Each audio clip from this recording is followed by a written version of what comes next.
It's not about white validation. No. It's about self-respect. Look good for yourself. Yes. But I'm just saying, black women, we know y'all are the best, so be your best. And white validation has nothing to do with it. Your thoughts? I understand where we came from. And one major problem that's happening right now is we don't know our history, brother. A lot of our people are so ignorant to the history. And I'm talking about black women, black men. They don't have no idea. For example, I love the black woman. Y'all know this, so you know it's always in love when your brother's talking to you. They don't know who Sarah Baartman is. I don't know who Sarah Baartman is. Sarah Baartman was a black woman, a sister from South Africa, whose gluteus maximus, her butt was so big. They put her in like a They zoo. put her, oh yes. Okay, they paraded her throughout Europe. They used her body as a fetish type of activator, or white people would touch her body and say, ooh, I've never seen a buttocks this big. Well, how many times have white girls tried to touch black girls' hair? Yes. Oh my God, your braids. Oh my God, can I? So it's very real. Right. But the point is, they were parading, they were literally in a circus, had her in a cage. This is a black woman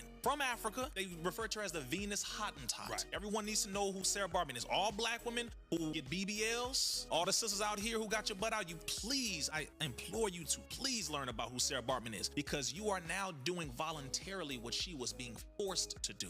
She was put in a cage. She was paraded as a circus freak, and they couldn't believe how big her butt was. And so they would touch her and they would do all of this. It went from her being on display publicly to her being put on display in the underground orgy market that they had in Europe. It became so nasty to where these white folks was touching her with their disgusting hands and body parts, to where she contracted an STD. And from that point, when she died, they put her body on display in Paris all the way up until 1974. They preserved her body and had it on display until 1974, and it wasn't until 2002 that they brought her body back to Africa and laid it to rest. That is who all of the sisters are portraying, Sarah Baartman, not knowing it. So out of love, when you hear brothers having this discussion like this, it ain't got nothing to do with hating you whatsoever. It is because we love you so much that we do not want you to put yourself back into a slave-like position that the system only benefits from.